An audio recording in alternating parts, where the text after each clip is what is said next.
Hello everyone. Now I am staying at Fuchuno Mori Park, Tokyo. This place is really attractive for the sakura, particularly for foreigner. If you come to Japan and don't see this scenario, you are missing something. This is tourism attractive things. You can see lot of guys is coming from abroad. Even Japanese, they are most people enjoy these things.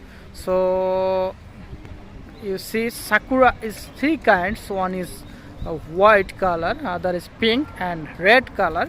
Here you can see the white color, and whole road is covered by sakura, and this is really attractive things in Japan. So I think you can enjoy here.